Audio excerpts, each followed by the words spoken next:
আসসালামু আলাইকুম রহমতুল্লাহ। আজকে আমি একটি ভিন্ন ধরনের ভিডিও নিয়ে আসছি। দেখেন বরই গাছে গ্রাফটিং কিভাবে করে, কলম কিভাবে করে সেটি দেখানোর চেষ্টা করছি। দেখেন প্রথমেই কিন্তু আমাকে একটি কাটা নিতে হচ্ছে, কাটা নিয়ে কিছু পলিথিন নিয়ে নিতে হচ্ছে। তারপরে কিন্তু দেখেন আমি এই যে গ্রাফটিং কিভাবে করতে হয়, কলম কিভাবে বসাতে হয় সেটি কিন্তু দেখানোর চেষ্টা করছি। দেখেন প্রথমেই আমি একটি ডাল নিয়ে নিলাম। ডাল কিন্তু কেটে মাঝখানটা ভাগ করে নিয়ে কিন্তু আমি কাঠের টুকরো সেটা কিন্তু ফেলে দিলাম। ফেলে দেওয়ার পরে দেখেন এই যেই গাছে আমি গ্রাফটিং করব, যে গাছে আমি কলম বসাবো, দেখেন সেই গাছটিকে প্রথমে একটি ডাল বেছে নিলাম। বেছে নেওয়ার পরে কিন্তু সেটি কেটে নিলাম। কেটে নেওয়ার পরে দেখেন ওই অন্য গাছের, যে গাছের গ্রাফটিং আমি বসাবো সেই গাছের একটি পাতাযুক্ত ছাল নিয়ে নিছি। ছালটা নিয়ে কিন্তু দেখেন এই গাছটাকে আমি কিন্তু এখানে কিন্তু গ্রাফটিংটা করব। দেখেন গ্রাফটিংটা কীভাবে করতে হয় এই যে দেখছেন, দেখানোর চেষ্টা করছি, আপনারা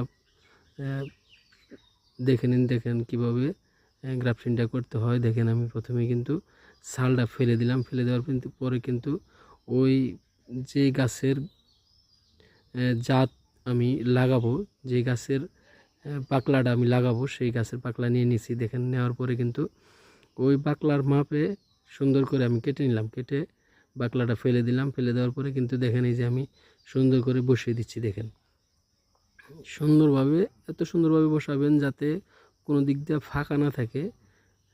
সুন্দর করে মেপে কিন্তু কাটতে হবে। দেখেন আমি কেটে কিন্তু বসিয়ে দিয়েছি। বসিয়ে দেওয়ার পরে দেখেন সুন্দরভাবে পলিথিন দিয়ে, পাতলা পলিথিন দিয়ে সুন্দর করে বেঁধে দিতে হবে যাতে বাতাস না ঢুকতে পারে।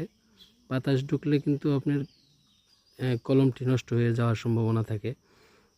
কোনোভাবে যাতে বাতাস না ঢোকে সেদিকে লক্ষ্য রেখে আপনাকে সুন্দরভাবে বেঁধে দিতে হবে। দেখেন আমি কীভাবে বেঁধে দিলাম।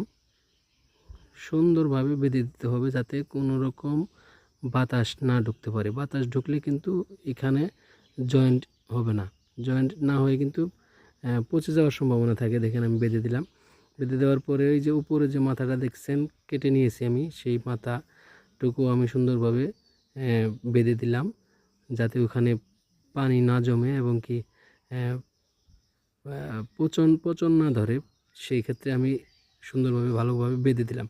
বেঁধে দেওয়ার পরে কিন্তু এটাই আমি পলিথিন দিয়ে সুন্দর করে ঢেকে দিব। দেখেন আমি কিন্তু পলিথিন দিয়ে সুন্দরভাবে ঢেকে দেওয়ার চেষ্টা করছি। দেখেন আমি ঢেকে দিলাম। ঢেকে দেওয়ার পরে কিন্তু আমি নিচে সুন্দর করে একটা বাঁধ দিয়ে দিলাম যাতে ভিতরে বাতাস না ঢুকতে পারে। বাতাস না ঢুকতে পারে। দেখেন আমি 14 দিন পরে আপনার